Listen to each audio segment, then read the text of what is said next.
Matthias, Tom Hitchcock, how are you?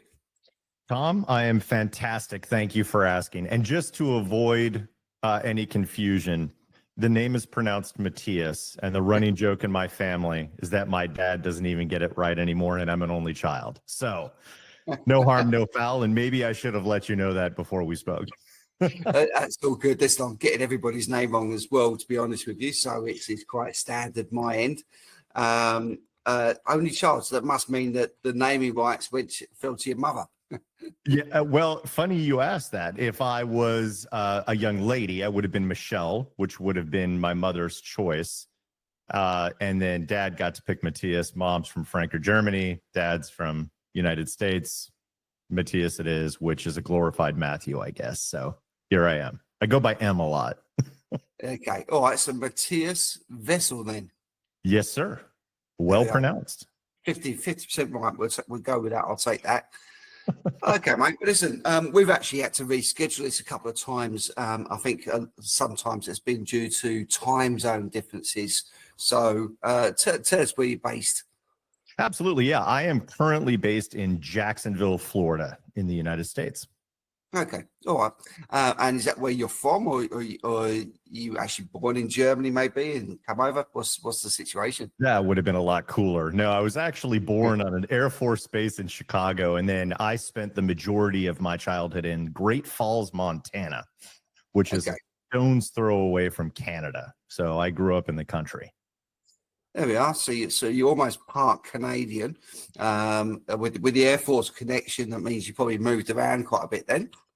Yeah, actually, it was kind of a nice childhood. My dad moved around a lot more than my mom and I did. So he was in the Army. He spent the majority of his career in the Army and Air Force consulting for air refueling wings and doing other things that I have no idea. But it was kind of nice that we didn't have to pick up and move a lot like a lot of my other friends did, or the people that I met at school or anything like that. So it was good. Okay, nice. And it's fair to say that there's a bit of a musical flavor to your personality. I don't know why you would ask that question, Tom. I must have a sixth sense or something. I love it. I love it. Yeah, I grew up, I guess, just loving music and fell in love with it in college primarily. Ended up trying to major in music and found my way into saying, wow, I'm not sure I want to be a music teacher. So maybe I should go back to school for finance, and then maybe I could be a rock star on the side. And then, as life goes on, you collect cool guitars that you never want to get rid of, and you continuously search to be greater. So it translates into the personality as well. There we are. Okay. And what is it you do for a vocation, Matthias? So I actually, I am a chief of staff for a data company named Cotality. We just rebranded. But my passion project is mentorship, which is actually what I do there as well. So the majority of what I do is run strategic enablement and programs around how do we make things better, more efficient, scaled, governed process, and allow the sales team to be a little more productive. Okay. All right. What sort of got you into that as a career route?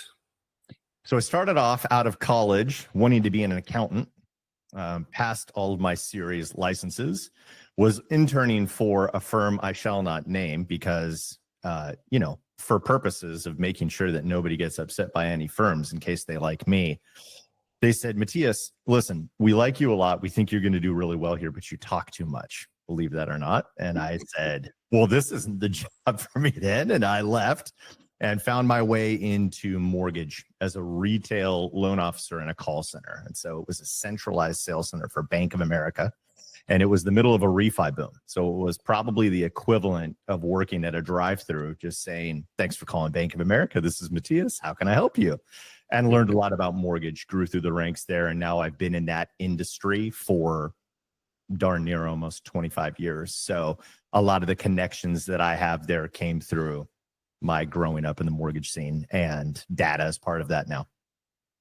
Okay, all right. So it's almost by accident then that you sort of fell into something, and by osmosis you picked up a sector from the customer service and meandered through.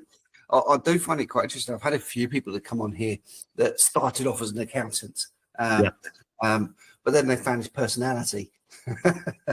Funny you say that. Taking me elsewhere. Like, This isn't a dig to accountants out there, but there is actually other episodes saying exactly the same thing. And maybe there's something to it. I don't know. Yeah, I totally agree. I think there's something about that personality that just has to be so hyper focused on the analysis of what they're doing. And I think I might thrive a little more in the conversation such as we're having now. Yeah, fantastic. Okay, so let's unpack a little bit more about what it is that you do for the organisation. So you started off essentially customer service and you worked your way through once you become an SME.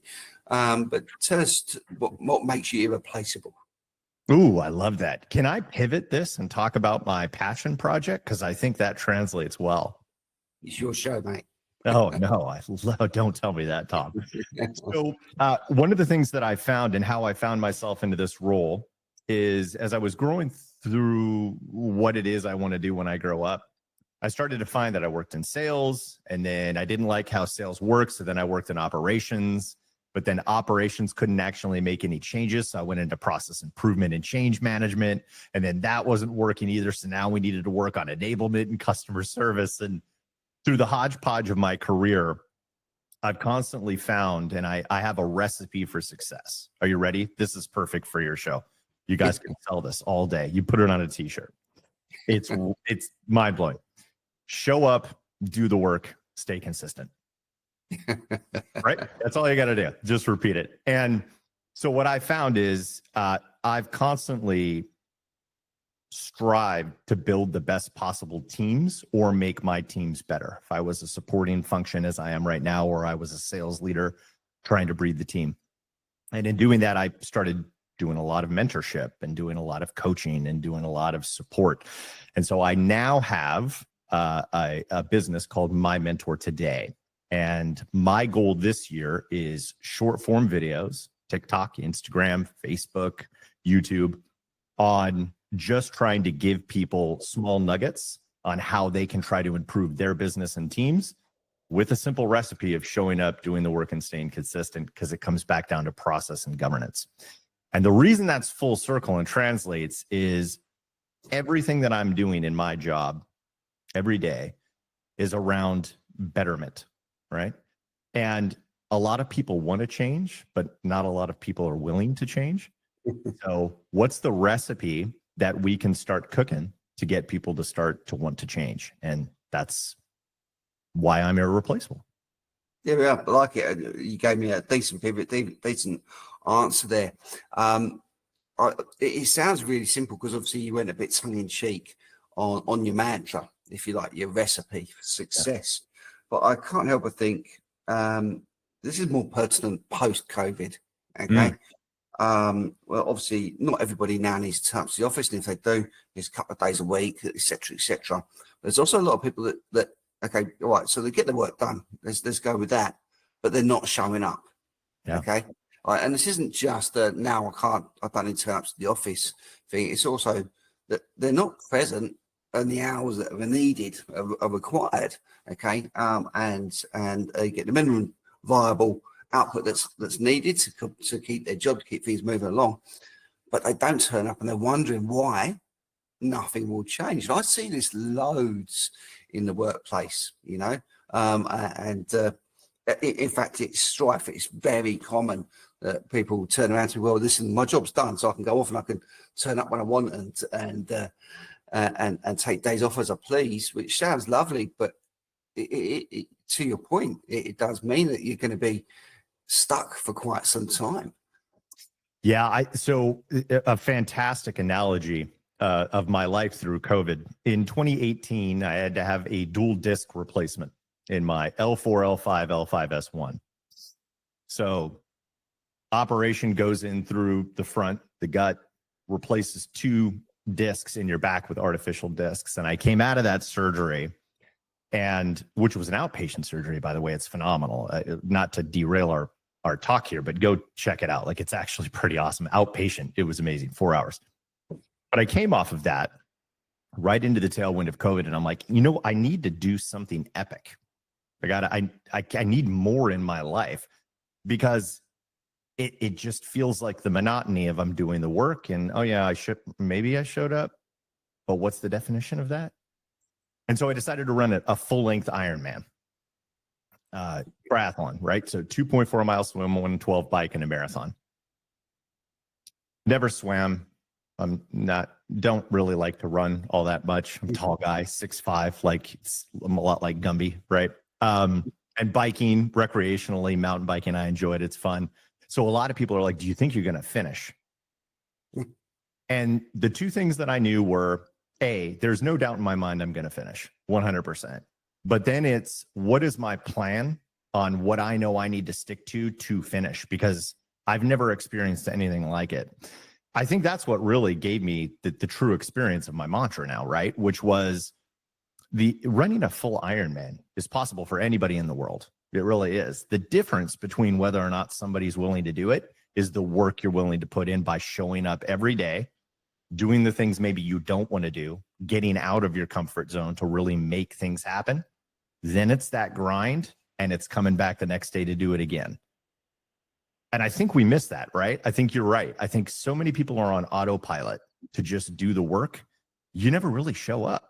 It's just a zombie. You're just a zombie, whether or not you're in your PJs remote, or if you're going in 2 days a week and, your hair's still wet and you're just banging out whatever work you're doing. I think you're totally right. And then the last thing I want to say, and I'll turn it back over to you, is from a project management perspective, I'm seeing this a lot right now coming into mid-year review time, right? One of the greatest mentors of my life said, Matthias, whenever you're running projects, I want you to know you have one of two project managers. You either have box checkers or you have catalysts. You need to know what you're working with so you understand how to drive the project. And that, for me, I've seen a lot around people not showing up. They're just there to check the box. They're going to leave. They're going to come back. But you've never really committed to excellence there, right? And so I think you're spot on. Yeah, man, excellence is the key, isn't it? So excellence for me defines you by what you're doing outside of your remit, how you're going above and beyond, and using your initiative, just making sure that you stand out from the crowd. And I think for the people that are innately like that, they're first in, last out, and they don't need to be. They're taking on projects which are nothing to do with them. They're willing to roll their sleeves up for doing stuff that's below them. And they've got to run a client which wasn't even on the target list. That sort of thing. For that type of personality, it's a really good time for them. Okay, because they not only they'd stand out doing that anyway, but they'll stand out more. Yeah. Okay. And it is a post-COVID thing. I know COVID's very easy to blame for a few things, but COVID enabled the work at home environment. Okay, where people could hide behind, digital covers and do what they need to do. And as long as the job's done, they get left alone. Yeah, this is the thing. So there's a bit on the employer here as well, because if you've got to do 10 things that week and 10 things are done, but you've done it in 2 days, you've essentially got 3 days to yourself. The employer doesn't really do much about it because that's what their remit is, and that individual doesn't need to excel. They can get by with the minimum. I find that all that space fascinating. It's not because I'm maybe taking the employer's side, but actually, if you're paying, you should get your bang for your buck and what have you, because that's where all the risk is, and that. But it really is for the individual, because if we could cultivate an environment where it's okay to do well by doing the least possible work and just ticking your boxes, then you haven't got purpose. You're missing the opportunity to make sure next year is different to this year for the right reasons. 100%. That's so well said. My video today, my short form video today, was I'm working with some partners around creating better efficiency in your business. And it's a smaller business, so they're performing well. Everything's good. Everybody's ready to roll their sleeves up. But man, we just keep plateauing. Why is that? I said, well, if you have purpose, if you've truly defined your vision, which then your purpose will start to lead to the process you need that you can govern, that you can hold people accountable to, then it's the lack of understanding the expectation and the work that you're doing. So for instance, you and I could have taken this chance, instead of talking about excellence and what we do in, your business and my show, and just talked about clothing. Okay. Well, we still would have achieved a purpose, but that was not the expectation that we were set setting out to achieve, right? So there's an exercise I like to perform: whiteboard, Excel spreadsheet, Word, whatever, piece of paper, call it the transparency T worksheet. And you write down, right? You draw the T. On the left-hand side, you say, what do I do in my day? That allows me to check off, right? This is what I do. What do I think is expected of me? And then I turn that in and give it to the manager. And I say, what do you think that person does every day? And what do you think they expect, or that you expect of them? And the answers are polar opposite. They're never aligned. And you defined, I mean, your word should be the word for a lot of people in 2025. What's your purpose, right? If you don't have a purpose, what are you running toward? Running into the dark. Yeah, I think that's very true. And I think that sounds like a fascinating document. I might get in my hands on that myself. I do need to correct you on one thing here, mate. We have spoken about clothing, actually. You said really you've got a t-shirt with that on. So, yeah, there's errors in your words there, Matthias. Going to hold you accountable. And that's a lovely blue shirt you got on. Thank you. It matches my eyes, is what I'm told. So this is what I wear. That's it. Boring blue. That's it. All right. Okay. So you do what you do for the business where you're at. Is your passion play on this a bolt onto that, or is it a side hustle? How's this look for you personally? Yeah, I have no expectation with my passion project. And I think that's why I call it that, right? Because I don't want it to be something that has to, what I have to thrive or live on, right? I think then I'm missing the point of truly trying to help. So for me, it's a passion project, and I learned so much from my core business of what I support as a chief of staff that feeds into, wow, I'm not sure anybody's thought about this, but I guarantee you, I'm not the only person in this industry of mortgage that's going through the exact same issue when we're all fighting for the same clients, the same vendors, the same widgets, the same customers, right? So yeah, I think it's a bolt on. Okay. All right. Thanks for clarifying that. It just helps to create the context, because there in itself is an example of someone going above and beyond, applying something else to what their day-to-day is. And it isn't necessarily required of you, but it's something that has a lot of value for society, essentially. Absolutely. I have maybe it's a midlife crisis, Tom. I don't know. I have a burning passion to do more. I just never feel like it's enough, right? I don't feel like it's enough for my family, for my kids, for my boss, it's got to be more than this, right? And so that drives me. It makes me think. It makes me work out. It makes me study, right? I just want more. I want to be more. I want to do more. I want to help more. I just want more. Yeah, fair play, mate. I like that. And on that basis, then, what does the future hold for you? Do you have aspirations that what maybe next year or the year after will look like for you? Yeah, I would absolutely love to shoot better golf than I do, because I am god awful horrible, and I'm an athlete. I'd like to think I'm an athlete, Tom. So that is a priority for me. On the work front, I think I'm ready to start leading people again.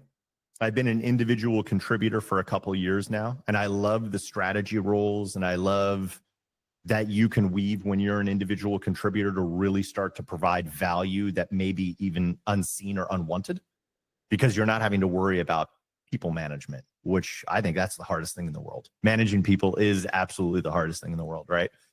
But I do miss, yeah, please go ahead. Go on, now after you, my friend. No, I miss that. Right. And I think that's part of what's making me seek out the passion project, because I think I miss helping people. Yeah, I think working with people is the difficulty, because there's lots of things that we don't understand. That comes with frustrations, different personalities, different learning styles, different motivations. And by the time you put them all under one roof, it's just complexities. And if you're not aware to reading these different styles of people and the set of circumstances that they're tied to in life, then you're going to have a big problem. You know, those emotions are going to carry over to yourself if you're not careful. You just spoke a lot of wisdom there, Tom. It happens occasionally. That's why we record these things, to give proof. When I said something smart today, prove it. It's recorded. I would like to validate Tom one more time and say that was very well said. Yes. Thank you very much. Here's a fact of the day, and I always got a fact of the day. It's one of my personal quirks, which I like to do. But so you're bad at golf, same as me. I'm terrible at golf. I could do crazy golf. I enjoy that, but the rest of it, as Sir Winston Churchill once said, golf is the perfect way to spoil a very nice walk. But do you know what golf stands for? No. Yeah, so when it was invented in Scotland, it had a purpose outside of the sport itself, and it stands for gentlemen only, ladies forbidden. Oh my goodness. Obviously, that can't hold its own anymore. Back in the day, that held its own easily, and the gents would have their own time away from their spouses and loved ones, and whatever problems are associated with that, and had the time of the boys as a long, casual, relaxed, quiet time. And that's what made the sport popular. This is fantastic because now I have not only a reason, but data-backed, quantifiable proof that I can spend the weekends away from my wife. It's just part of the game. It's like training for an Ironman. I appreciate that. The ladies can have their own version. Just switch the letters around a little bit. I love it. That's awesome. You just taught me something. I love that. There we are. Okay. All right. As we wrap this one up, then, if we was to leave the listeners for the show one nugget, if we were to combine all of your learnings, all your agenda, your vision, your passion plays, your music, your guitars, if we were to throw this all into one little nugget for our listeners of advice, which will hopefully do some good for them at the point of listening, what would that be? Stop overthinking everything. Just start, show up, do the work, and stay consistent. There we are. And it's that easy. It really it's another t-shirt. You keep giving us t-shirt ideas. It really, I should have thought through copyright. Shoot. Yeah. That's really the nugget. I think so many people, whether or not they're afraid of something, whether or not they have imposter syndrome, whether or not they're lazy, it really doesn't matter what the excuse is. All you need to do is start, right? I've talked about it a million times. Like, listen, if you go out and take one step a day, in 30 days, you'll have taken 30 steps, right? If you end up running the mile, you've run 30 miles. If you run 10 miles, you've run 300 miles, right? I think we get so trapped in the moment, or we want something so fast, which is kind of cultural now, right? I mean, we have everything at our fingertips. You have a full computer at your hand at all times, right? That can do anything. But man, it's the recipe's still there. The people who are willing to just show up and continue to grind and stay consistent in that, you will find success. It's inevitable because you're going to learn as well, right? Yeah, couldn't agree more. It's the term for this, in my opinion, no disrespect, is getting back to basics. Absolutely. Okay? It really is, just how our parents and their parents used to work. The work ethic they took with them, if they had some ambition, how they showed up with ambition, I think society as a whole right now, everyone's got ambitions. Everyone wants to have ambitions of flexible workforce, run their own business, change the world, live in a beautiful house, blah blah blah. All got those ambitions, but the wish list is big. It's just disproportionate to the effort that's gone in. Yeah, so no disrespect to you. I'm going to turn what you said back around on you. And once again, I think you nailed it. I think there's a difference between ambition and purpose, right? And I think you're right. I think we're chasing so many ambitions, we're starting to miss the purpose, which is, once again, just get back down to the basics. That's how you're going to be successful. And then the ambitions can come as well, right? But you cannot build strategy on ambition. Yeah, I agree. Okay, all right. Anybody listening to your episode, they would like to have a conversation with Matthias. What would be the best method for them to reach out to you on? You can reach out to me at mymentortoday.com. You can send me a contact, an email. You can call me. I'm on all of the social profiles as well. My mentor today. I'd love to interact with everybody. So absolutely. Too easy. So when we publish this, stick your details in the comments. And people are reaching out. They are having conversations. So hopefully there'll be plenty there for you as well. Awesome. Fantastic. Thanks for your time, Matthias. Thanks, Tom.